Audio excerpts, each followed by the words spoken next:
Hello and welcome to this primary election debate for Democratic candidates in Congressional District 8, representing parts of the West Valley, including Glendale, Surprise, Sun City, Peoria, Anthem, and Phoenix.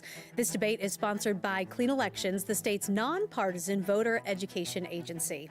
My name is Danielle Lerner, and I will be moderating tonight's debate, and we are sharing this debate as part of an effort to support democracy in Arizona through a partnership with the Citizens Clean Elections Commission, the Arizona Media Association, and Reister.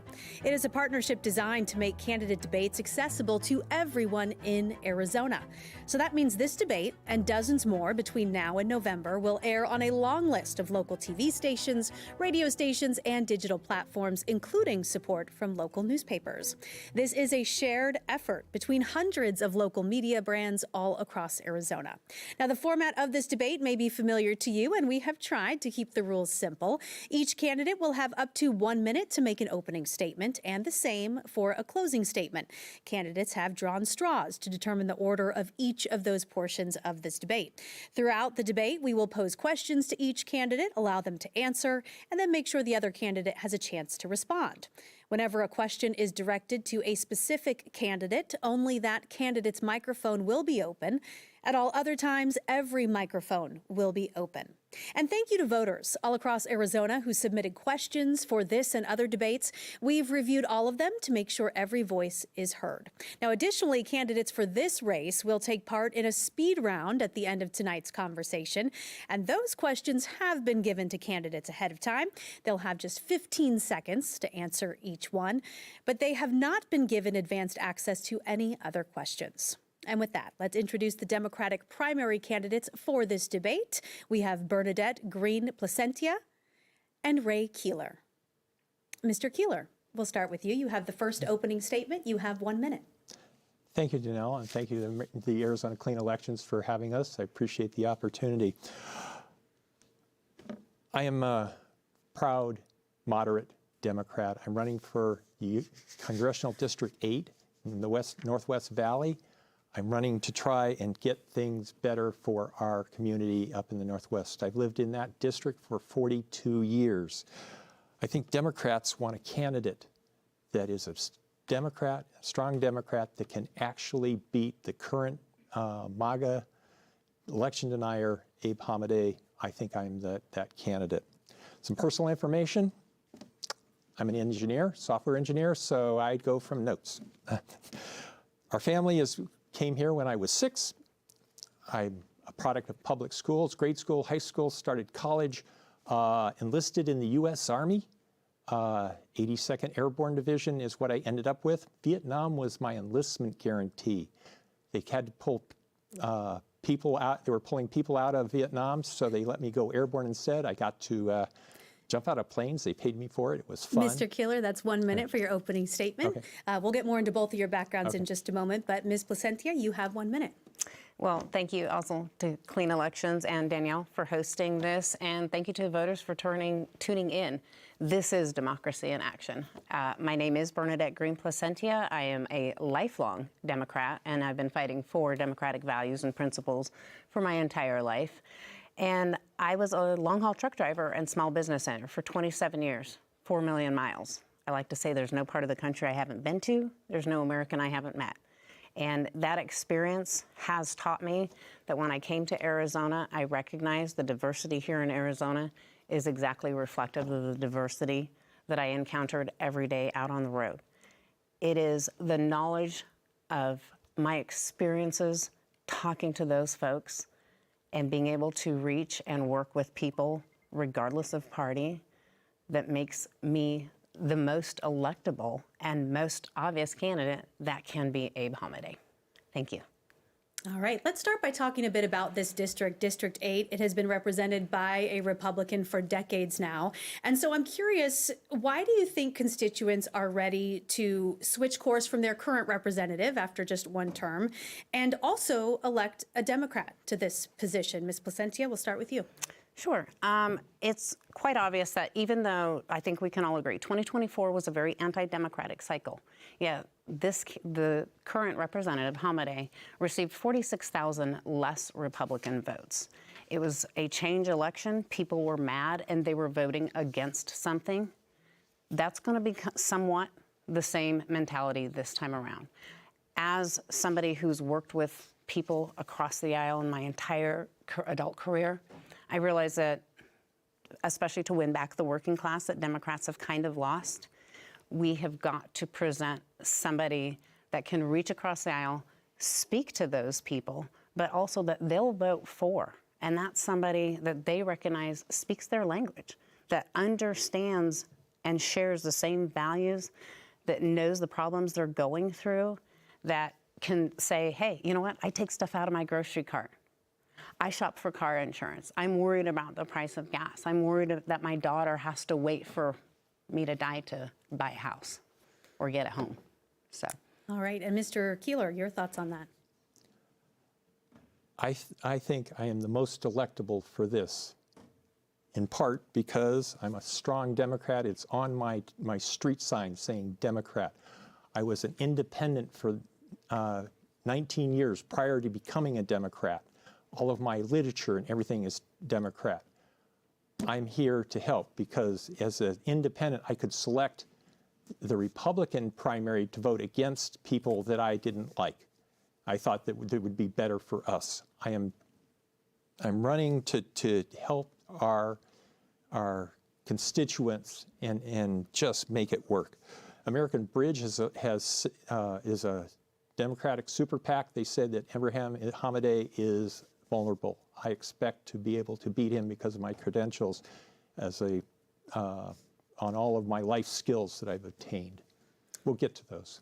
You both have mentioned your background here towards the top of the conversation. So let's go a little deeper into that. Mr. Keeler, you were talking about your background off the top, but what specifically in your background will translate well to Congress?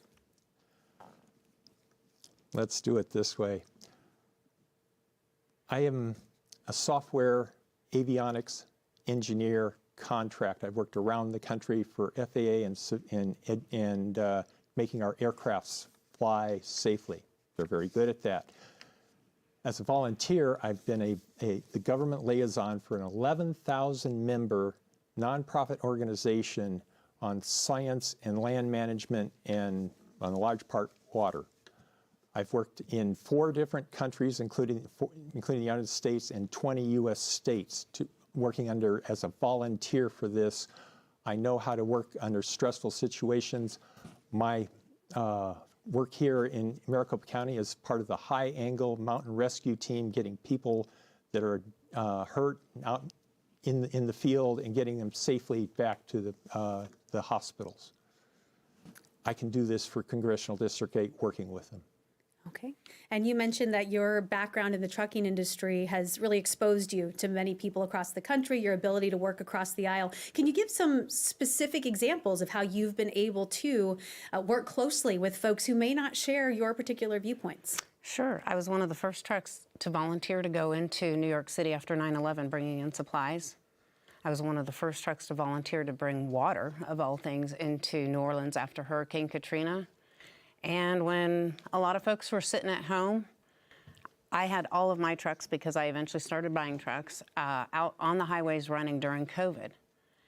When my truck caught fire and burned on the side of the road, I had just enough time to bail out and grab the dog. Somebody stopped, took me to the hotel, gave the guy their driver's license, paid for the hotel, said, I just live in the next town over. You know what he didn't ask? Who I voted for. And I didn't ask who he voted for. That's the America I know. That's the mentality I take. And whenever I go out and talk to these voters, they recognize, and it doesn't matter who they voted for. I'll fight for their right to choose. I just want the opportunity to earn their vote. And they know they don't have to vote for me because I'm a Democrat. Vote for me because I'm Bernadette. And they understand and believe in me. Let's talk about their voters and some of those voters and some of their top concerns going into this election. Surely the rising costs of housing, grocery prices, childcare, all of that, those are really top concerns heading into this election across the political spectrum. And so what can you do on the federal level that voters would actually feel during your term? We'll go ahead and start with you on this one. So one of the advantages of my career is supply chain logistics, and I learned how freight moves. I also learned where the cost that we see reflected at the grocery store, those hidden costs, a lot of them are buried in transportation. There's some items that we could just immediately, that would reduce the cost of household goods immediately by basically making some more transparency. And that would be reflected everything from the price of gas to the price of eggs. As far as, things like inflation, there's others more in-depth issues that I alone cannot do, but that Congress can. One, quite obviously, that we're all kind of talking about right now is this Iran war. We've seen the price of oil go up and everybody's, gas prices have gone up. Do we think that that's going to come down anytime soon? That was one of the big issues that folks voted on in 2024. People felt like they were being priced out of everything. They cannot afford childcare. Their wages do not cover the cost of living. The fastest growing homeless population is people aged 65 and up. Social Security is not solvent. People are scared, they are nervous, they're angry at each other. And we've got to have somebody that can go out there and say, hey, I'm going to do things that work for you because I'm in the same boat. Here's my ideas for solving this problem. This is going to be an immediate short-term solution. This is going to help you in the long term. They want to know that we have ideas. They also want to know that we have the ability to do that. Somebody who's been a congressional youth scholar like myself, I've been to DC. I've worked on these types of things. I'm working right now with Courage candidates. We're already crafting legislation so that we can start on day one with a voting block that ensures our voices will be heard.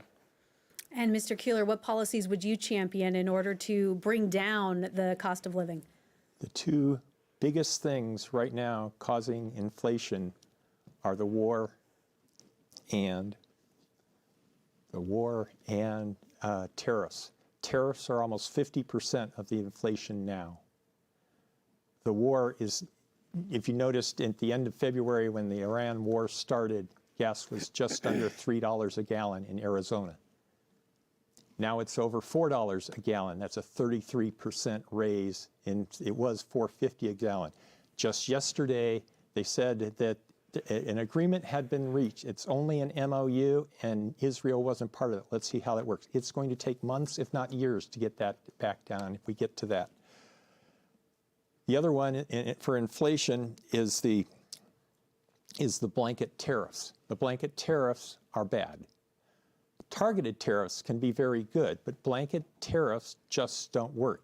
Why would we have a blanket tariff on Madagascar, who is our primary vanilla importer? They can never be a positive, we can't lose in that unless why are we tariffing them? We don't make coffee, except for Hawaii. Individual tariffs would be good. For example, EV cars coming from China would be tariffed away, should be just not allowed because they can do it much cheaper with their economy. Renewable energy needs to be increased so that would lower, that long-term benefit is absolutely beneficial. Right now, solar, wind, and geothermal are all cheaper than gas and oil. All right. Yeah, I'm done. Okay. That's part of it. All right. And I'd be curious, Ms. Placentia, your thoughts as far as tariffs and how that's impacting inflation and rising costs currently. Well, it's really killing our small businesses, and it's also impacting people's nest eggs. I mean, right now, the stock market has been on like the world's largest roller coaster. I guess if you hang out on Truth Social, sometimes he telegraphs when he's going to say something, and you can chime in or not. But for most of us, it doesn't work that way. And the targeted tariffs that we've seen in the past is kind of similar to trickle-down economics. It sounds really good on paper, but it hasn't shown that it's actually been effective. And at this point, with the uncertainty in the markets, I would say, you know what, why don't we reestablish ties with our allies and not worry about, imposing tariffs on people that are not our allies. Russia is not our ally. China is not our ally. I have no problem when we, tax those folks with their goods coming in. But the tariffs on our allies have really been hurting us. The tariffs are impacting our farmers. They're impacting the equipment. The truck drivers can't get parts and stuff, even from Canada. You know, and we do a lot of interstate commerce, obviously, between Mexico, the United States, and Canada. So I'm not a big fan of just, you know, saying, oh, okay, we'll have some tariffs here, some tariffs there. It doesn't work right now. Right now, we need to reestablish and get stable. Okay. Mr. Keeler, in your response, you mentioned resources, solar energy, wind, water, a resource here in Arizona that is certainly top of mind, particularly in CD8, where you have data centers wanting to move in. You've got residential and commercial building just booming.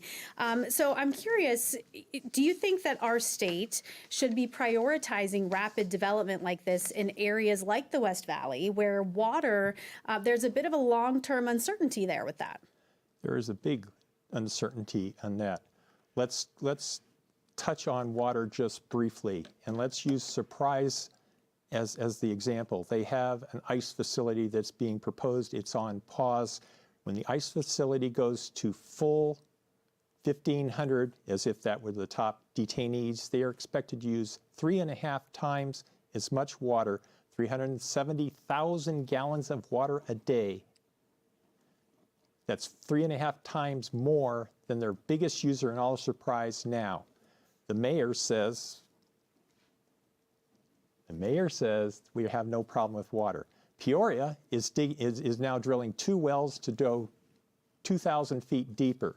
What we need is someone who can do binational treaties and agreements with Mexico for desalinization. There are 2 primary concerns with that. This is for Colorado water and supporting that. We need to make the water pie bigger. I know how to do this. I've been working on water issues in 4 countries, counting the U.S., and 20 states, mapping caves. I find where the water's going down and where it's coming out. This is one of my core values. Okay, and Ms. Placentia, do you think that the federal government should be placing stricter limits on development in areas without a guaranteed water supply?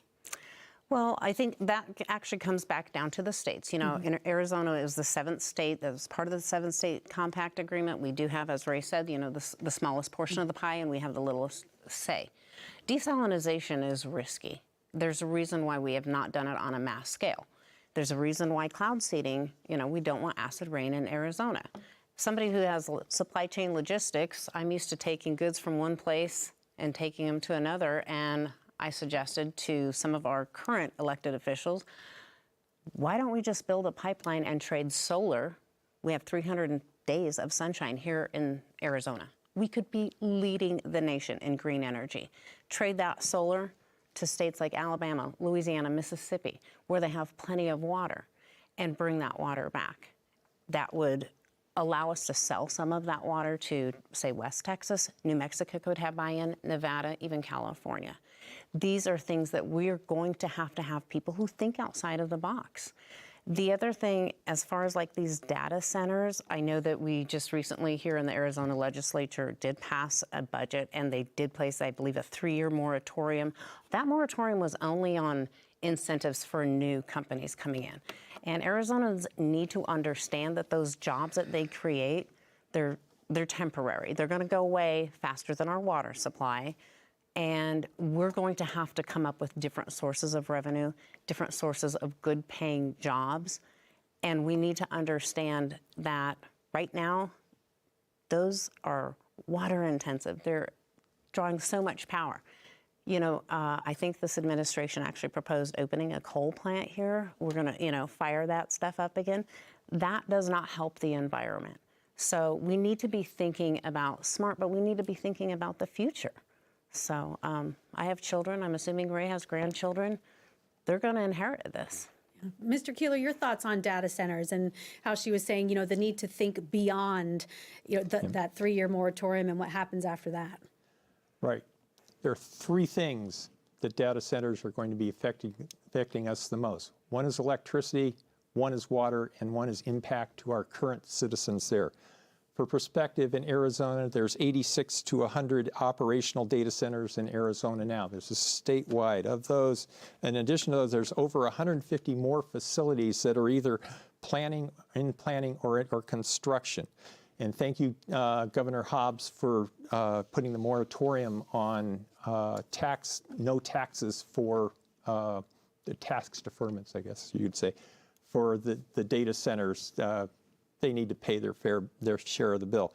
The data centers for water, if they are made closed systems, so the water, it doesn't have to be drinkable water, can be, if it's kept in a closed system, when it goes above boiling, it becomes, it would go as an aerosol, it's an evaporate.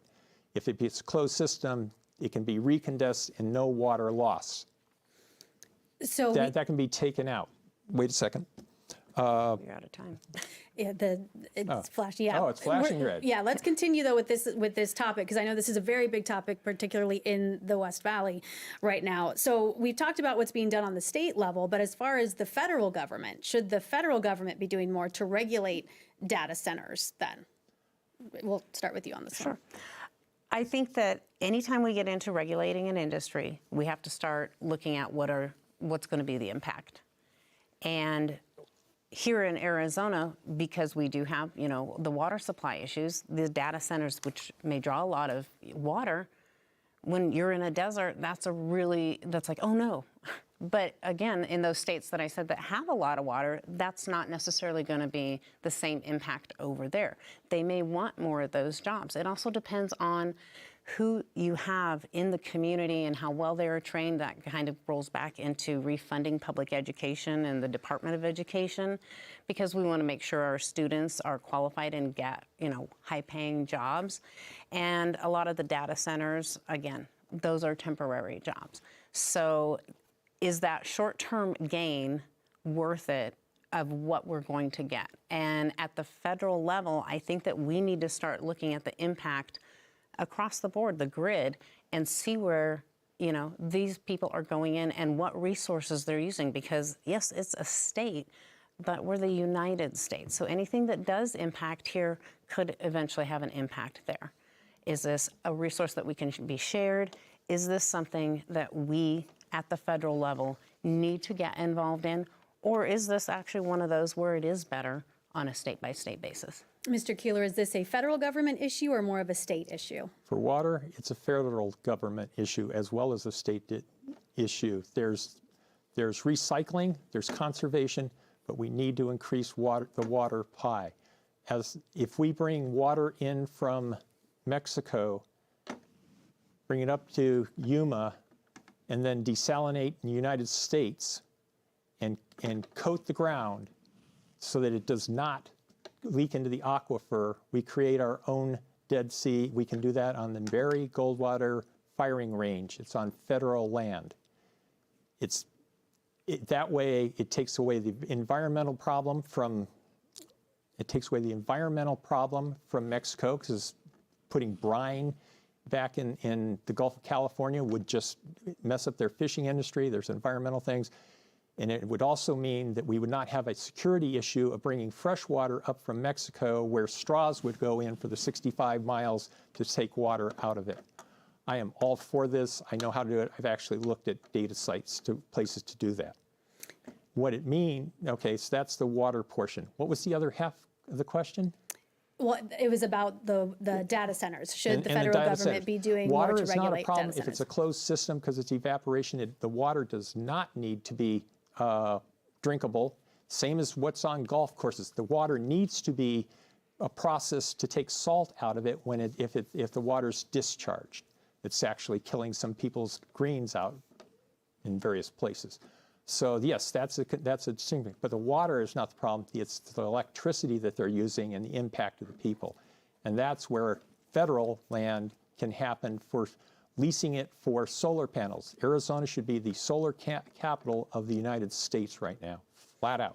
It's still green, and it's 5 seconds less. Let me go check. Yeah, we can move on from this extend it. issue of data centers, because it's not just data centers going up in CD8 right now. We've got residential, we've got commercial properties going up, but at the same time, home prices and rents have also gone up. So there's a lack of affordable housing for many folks. And so, what specific federal actions would you support to make housing more affordable, and how quickly would people feel the impact of those policies? Mr. Keeler, we could start with you this time. I would support first-time house buyer incentives. That needs to happen because owning a house is equity. You're building your equity. The second thing is that about 30% of the homes going on in Arizona are being bought up by corporations, and those corporations are renting these areas out. I passed some of those while putting out signs this last weekend. And they're renting them out so people can't buy them. Therefore, they're charging rent, and people are not doing that. That can be worked from the federal line with legislation. From the state side, they can work that as well. That's a city portion and state portion. But we can support the reduction of large venture capitals buying up houses and then just turning them into rent. We can, let's see now. What else can we do? Yeah, there's just so much. How specifically can you do that as a member of Congress? How would you champion that? So what happens in Congress if we do funding to do, you've heard of tiny homes, small homes, where you have an HOA, you have a whole bunch of fans, they have their own issue, and they own the house. They get incentive to do that. They can do crowdfunding, whatever, and then they start building their areas. If corporations are left out of that, then people can move in, and as they move up from the and can afford more, they can. It's getting entry into the home industry, and an HOA, you have structure that how people work together. Ms. Placentia, your thoughts on this? Do you think this is a supply issue, or is this the investor-owned properties? Is it both? What's fueling this? It is a combination of things. First of all, those first-time home buyer programs, they've been around for decades. So I'm not sure if he thinks this is a new thing. We already have them. FHA has a first-time home buyer program. So does the VA. They're employer-owned, employee-sponsored home ownership, paths to home ownership, getting your keys.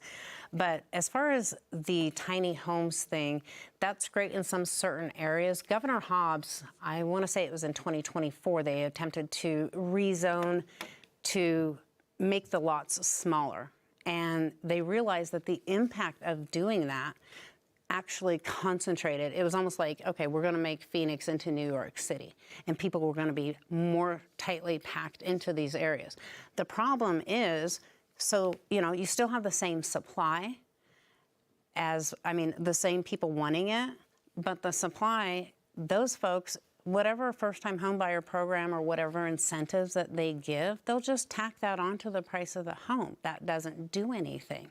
If you get $30,000, to put towards a new home, and then they add $30,000 to the price. One of the biggest things that adjusts for people's prices and their mortgages is actually the interest rates. And that is something that I think at the congressional level we could really pressure the Fed to say, hey, we need to adjust the rates to reflect what people can actually afford, because people are being priced out. The difference between a 2.25% and 6.25% on a $300,000 mortgage is almost $800 a month. If you are making $25 an hour, you might have been able to buy that house, not at 6.25%. The price of the home hasn't changed.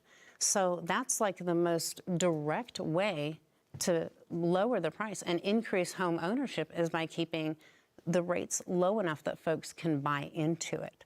We do need to refund some of these first-time home buyer programs as well. That's a good incentive for folks. Mr. Keeler, would you like to elaborate on what you said earlier about new home buyer programs? Are you proposing new home buyer programs or expanding current programs?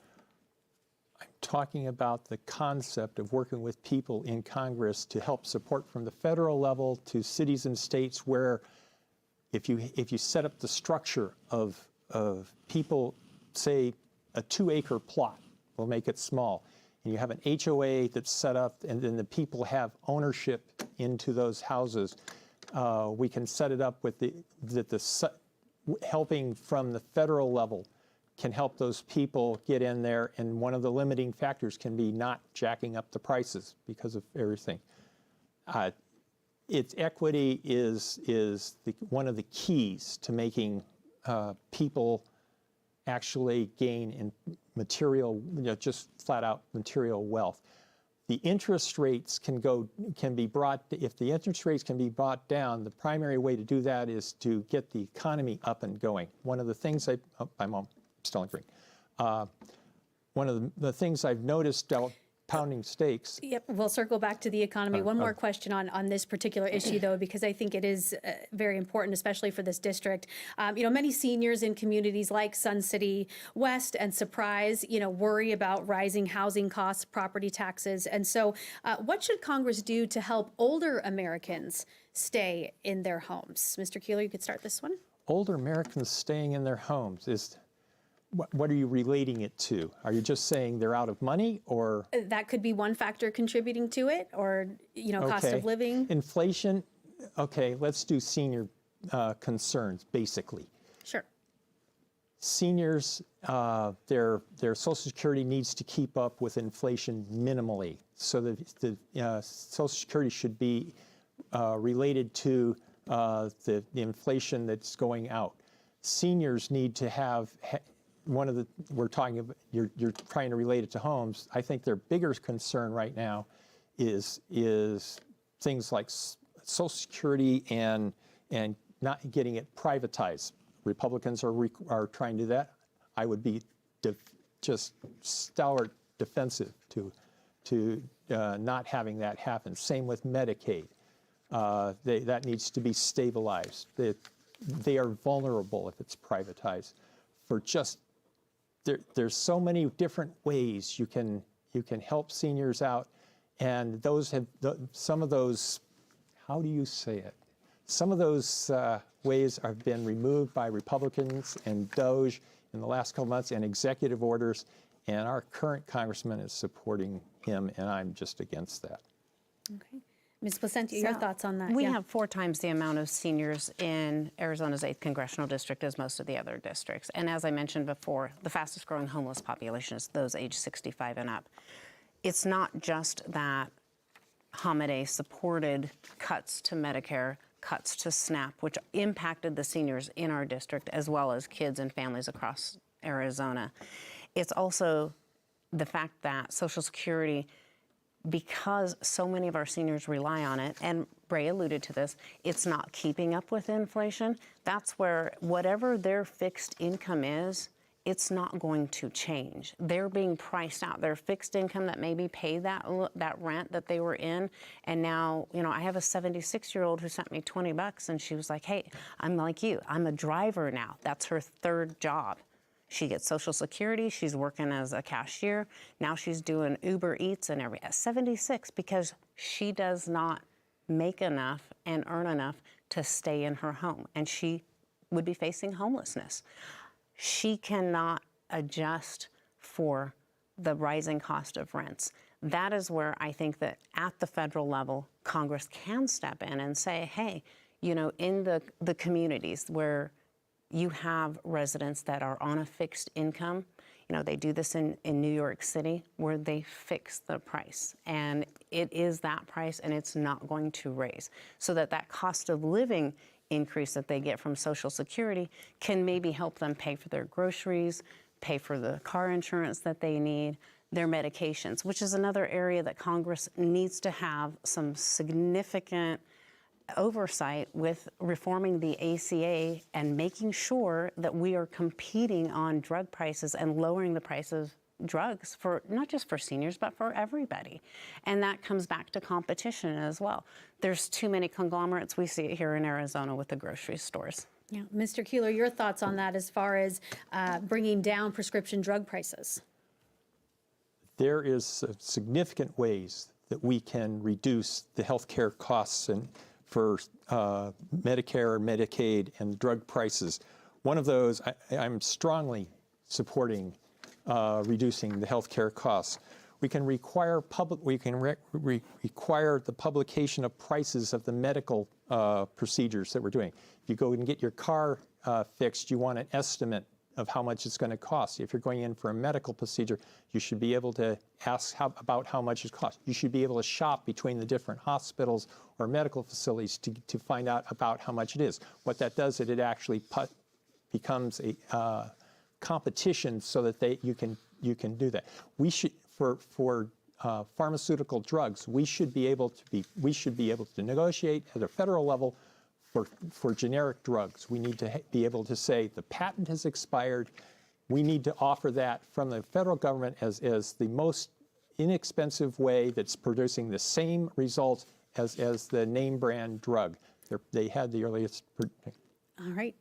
When it comes to Medicaid, let's kind of stick with Social Security, Medicare, Medicaid. Things we mentioned are impacting seniors right now. Hundreds of thousands of Arizonans rely on Access, Arizona's Medicaid program. You both differ on the Medicaid work requirement. And so, Ms. Placentia, if we could start with you, what are your thoughts on that as far as changing the work requirement for that? Well, I know that there's, right now folks been saying, oh my gosh, all this fraud and waste. Show me. I'm not saying that it does not happen, but that's also what this administration has done is said, hey, we see all this fraud and waste, so we're going to eliminate 40% of the jobs when all they needed to do was take a scalpel. If you identify the fraud and waste, then you figure out a way to cut just that. We can go through and say, hey, this person does not need that assistance, this person does. And that also comes back to hiring more people, not firing them, not letting DOJ run rampant through the federal government and just, Department of Health and Human Services and laying folks off, because these are the people that will look through those applications to see, does this person meet the requirements? Do they need to be working? Do they need to be on, getting some type of aid? Are they able to work at all? And you need those types of folks, and we need to hire those folks back. We need to refund SNAP. We need to refund Medicare and Medicaid.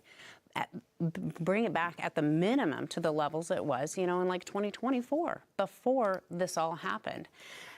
As far as fraud and waste, I really have a hard time. Every single time I hear that, it reminds me of people who are like, hey, we can't do this because we think one person might take advantage of the system. Okay, that's not compassion, that's not empathy. I'm looking at the other 400,000 people that need our help. And I would rather us concentrate on helping those folks than worry that maybe, 400 or even 4,000 are getting away with something. We'll catch up to them. And so I really think that we need, at the federal level, to refund these programs, bring them up to that level. We also, as far as Social Security, because Ray mentioned privatization, it's not enough just to stop them from privatizing it. We need to eliminate the cap on Social Security. All right, and Mr. Keeler, your thoughts as far as the Medicaid work requirement? I agree with, before you get there, I agree with the eliminating the cap for Social Security being stopped at a certain level right now. The work requirement is for 80 up to, you need 80 hours a week, or 80 hours a month to be doing that. And that is similar to what was done with Clinton as a Democrat working with the Republican Congress in the late 1990s, that many people went back to work. At least they go through the requirements. They have to be working or trying to find jobs. That's certainly, so that would be part of it. We'll disagree on that? Fine. I think that that's at least a good solid check. As for SNAP, it's the Supplemental Nutritional Assistance Program. The second word is nutritional. Why in Arizona are we allowing soft drinks to be included in that? Why can we go and get candy bars?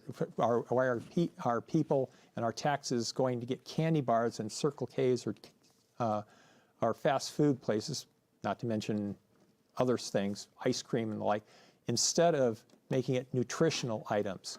Other states are doing that now. They're reducing that, and that started in October when the government was shut down. I agree with that. Arizona doesn't happen. It will help our people get more nutrition from their dollars coming from taxes. That works well. Basically, it's re-engaging. It can be waste run. Most of it is not. My son, or my nephew, has hemophilia, and he was on Axis, now SNAP, and he needed that immensely to keep going. It's light, and he is out working now, and it's helped him a lot. One quick follow-up on this issue, and then I want to make sure we cover some additional issues here. You mentioned refunding Medicaid. So how do you balance funding Medicaid while also trying to reduce the national deficit? I'm going to get to that really quick. I know you've never been a mom. Moms aren't taking those jobs because the cost of childcare here in Arizona for 1 year annual is the same as in-state tuition. So if you're working 80 hours a week, then it's all going to pay for childcare. That's one of the problems. As far as being a Democrat, I don't want people in my bedroom, and I don't want them in my grocery cart either. I'm sorry. Medicare and balancing the balance. Yeah, funding Medicaid and trying to reduce the national deficit. There is a lot of areas where we can cut what we are spending and increase revenue without cutting programs. How come the Department of Defense never gets cut, but the Department of Education can completely be wiped out? That is a problem. You want to talk about waste and abuse, let's really look at what we're spending when we're buying all these airplanes or these outdated aircraft carriers. And I am all for having a strong national defense. I absolutely believe that. But a $1.5 trillion budget, hundreds of billions already blown, and now we're saying, well, we're not going to help people because we're going to cut child care because we need to pay for this war in Iran just so we can get back to where we were, I don't know, 4 months ago and get the Strait of Hormuz open. That's a problem. You touched on education there in that response, so let's pivot to that. Arizona continues to rank near the bottom nationally when it comes to teacher pay and education funding. And so we'll start with you on this question. What can Congress realistically do to improve Arizona schools? Well, what we can do is we can establish baseline standards for minimum teacher pay. Also, bring back some of those programs that got eliminated, a lot of the grant programs that got eliminated that allowed teachers to graduate and come to different schools, rural areas and stuff, and bring more teachers, give them more incentives. And when they talk about the voucher program here, I'm sure everybody here in Arizona is familiar with it, one way or the other. Well, it's been suggested that we do this for universal vouchers coming from the federal government. I think this is a horrible idea. What I do think from the federal government would be great is if the federal government used some of that money to bring the standards of teacher pay. I think Arizona ranks 45th in teacher pay. We rank almost dead last overall, or 49th or 50th overall. We've just eliminated a lot of guidance counselors in a lot of the school districts. This is a problem. So we need to supply federal funds to these states so that every state, their teachers should be some of the highest paid folks. They're educating our kids. That's our future. That should be a priority investment right there.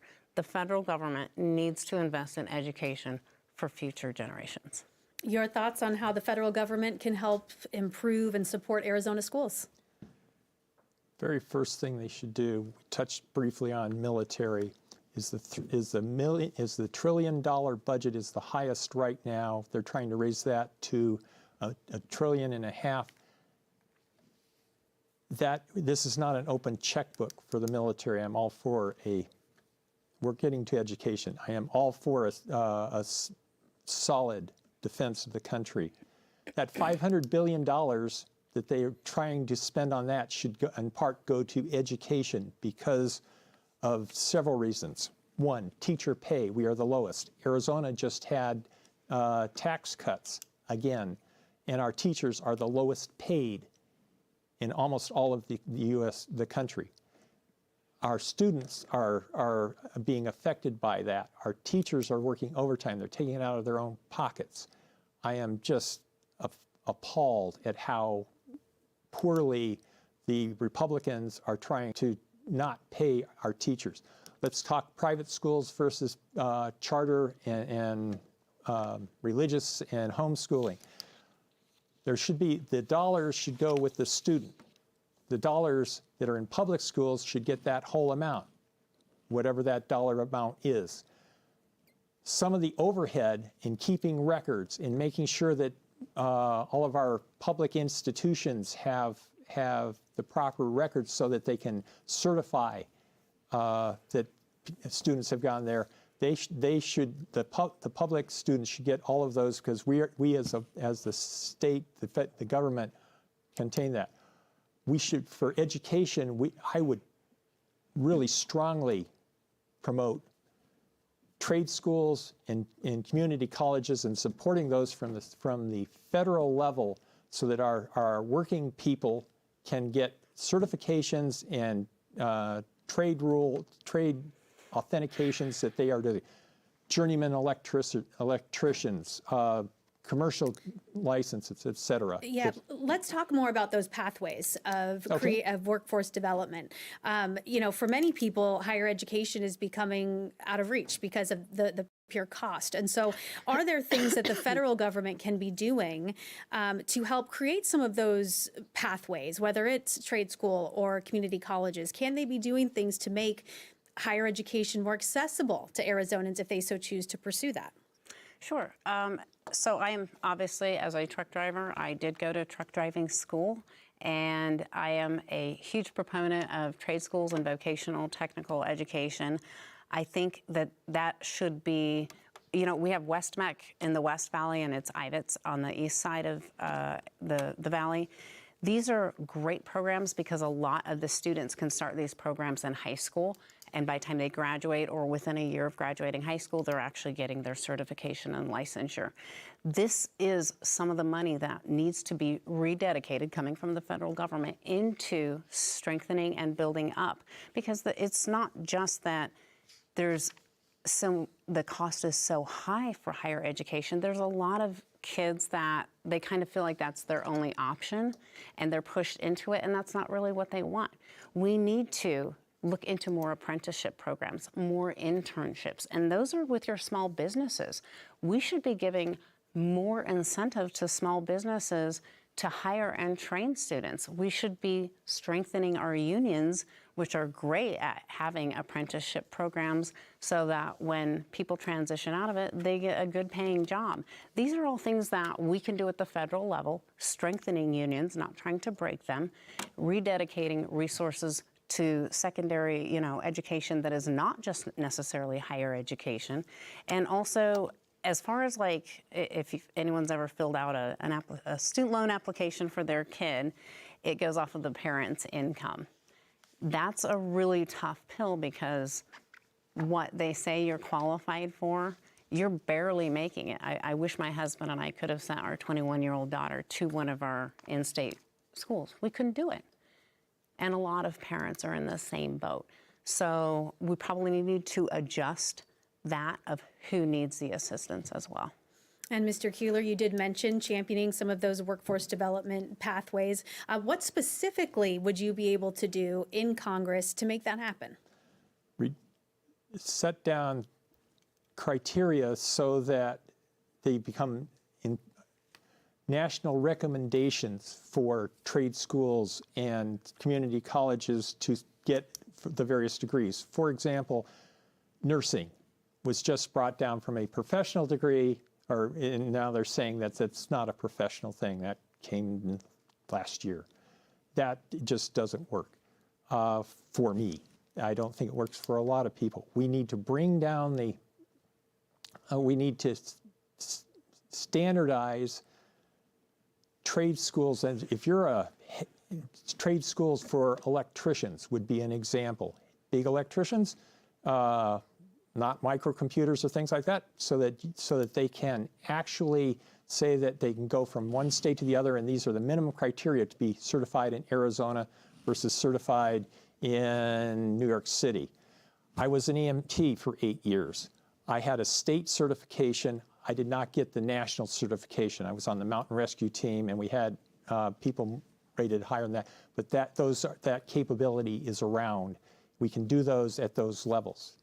Did I answer your question? Do you feel you answered my question? Okay, I think I did. That's trade. All right. That's trade schools. That's getting community colleges. Community colleges are more, they should be able to work with high schools in doing that, in helping, like AP classes, only AP classes going to community colleges as well. The same with trade school. There's an overlap because people progress at different times. I think that we can help from the federal level to get those things done on a much more standardized level. All right, well, we are now going to shift into the speed round. So again, these candidates have been given these questions ahead of time, and they will have just 15 seconds to answer each one. And so the first question, what is your most important issue on day one? We just celebrated 250 years of our flag. We're celebrating 250 years of this country. Day one priority is to ensure democracy continues so we can celebrate another 250 years. Mr. Keeler, your day one priority. My day one priority is restoring the legislative branch of the national government to a co-equal branch of government. It's not doing that now, and frankly, we need to set that as the basis so that we continue on. What is a win for this district that you believe only you can secure? I think having somebody that understands the people in their district and is reflective of the people in the district. And that's what supporting a working class candidate, voting for a working class candidate, and having a working class person be their voice and their seat at the table. Mr. Keeler. I'll work extremely hard to affect Arizona's water stability. I will work extremely hard for increasing our renewable green energies with solar and wind primarily. How will you balance the demanding schedule in D.C. with being present and accessible to the people in your district? Well, as a truck driver, I was usually gone 3 to 8 weeks at a time, and we worked 70 to 80 hours a week. I was also a full-time mom, wife, president of the PTA, and that's just what we do. We'll figure it out. After the end of every session, we come back here, we speak to the people. Mr. Keeler. I'll stay in constant contact with my staff here in Arizona for Congressional District 8, as well as in having monthly town hall meetings. If I'm in Washington, D.C., they might be virtual, but we'll have staff supporting those. We've talked a lot about things that need to be improved, but what do you love most about Arizona? It's diversity. It's what I said at the opening. It's reflective of everything I know about this country. Every person I've ever met out on the road, I meet them here in my community, and I love that because no matter where they're from, I can relate it back to where they've been from. And Mr. Keeler, what do you love about Arizona? What do I love most? Arizona is an extremely beautiful state. I've made 33 trips below the rim of the Grand Canyon. Half of them have been off-trail doing research for Grand Canyon National Park. It is part of me. All right, well, thank you both so much. It is now time for closing statements where each of you will have 1 minute. And we do ask that we stick to that 1 minute so that we can stay on time. So Bernadette Greene-Placentia, you have the first closing statement. You have 1 minute. So I am the only union-endorsed candidate. I'm the only candidate that has the support of youth groups, of party leaders. You cannot win this district without that kind of support. And that comes from somebody who's been in the community, fighting for the community for years.